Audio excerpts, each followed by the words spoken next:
สบายดีมื้อนี้เราจะมาสอนวิธีการวิเคราะห์ข้อมูล Panel Data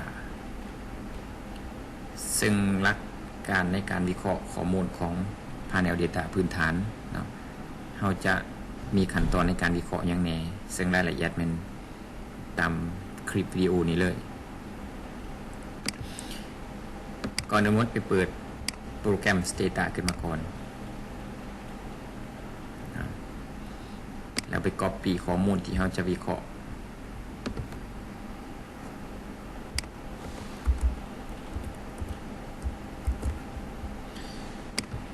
หลังจาก copy ข้อมูลแล้ว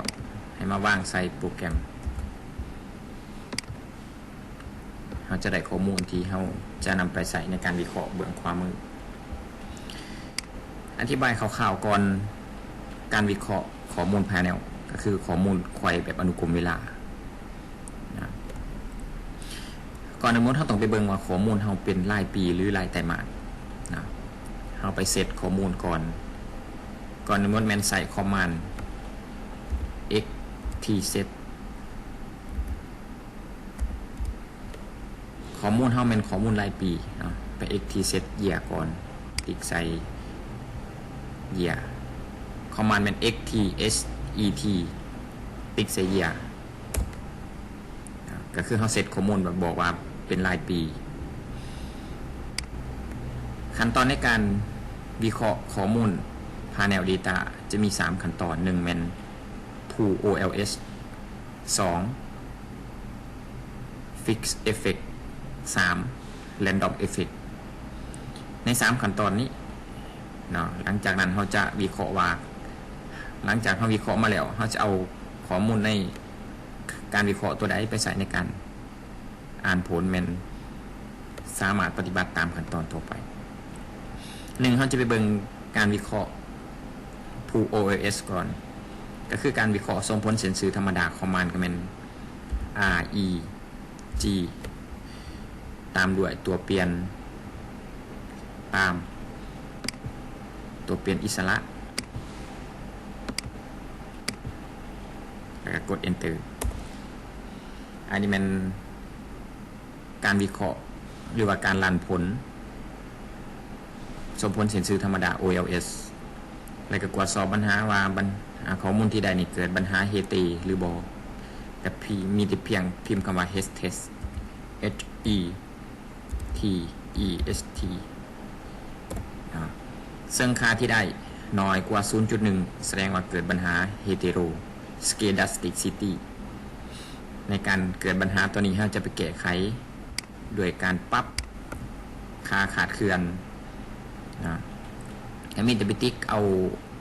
การวิเคราะห์ส่งผลเส้นสื่อจุดแนววาง RO มันย่อมาจาก Robust Standard Error อันนี้เป็นการวิเคราะห์ที่ได้จากการแก้ไขปัญหาเฮเตแล้วขั้นตอนต่อไปเป็น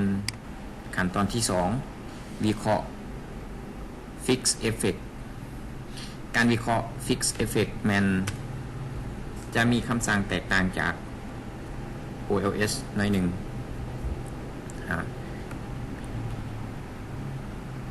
พิมพ์คำว่า xt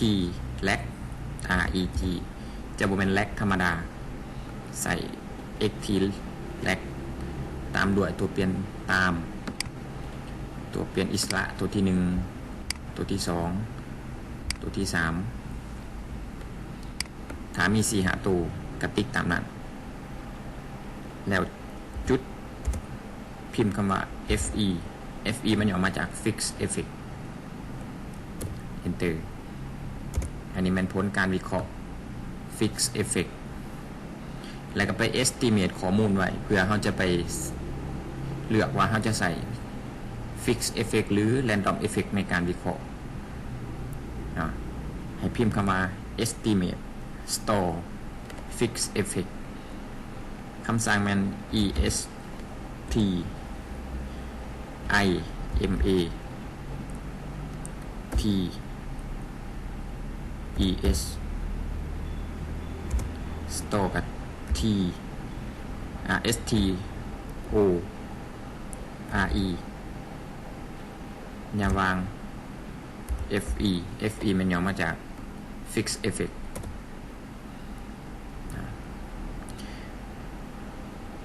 ต่อไปวิเคราะห์ Random Effect ก็มีแต่ติ๊กเอาข้อมูลเดิมเปลี่ยนจาก FE เป็น RE กด Enter ต่อมาก็เป็น Estimate RE Estimate Random หลังจากนั้นเราจะเลือกว่าสมผลที่เราจะไปใส่ในการอธิบายข้อมูลเป็น Fix หรือ Random แม่นให้เบิ่งตามวิธีของ Hostman Test สนะเราจะพิมพ์คำสั่งก็คือ Hostman ตามด้วย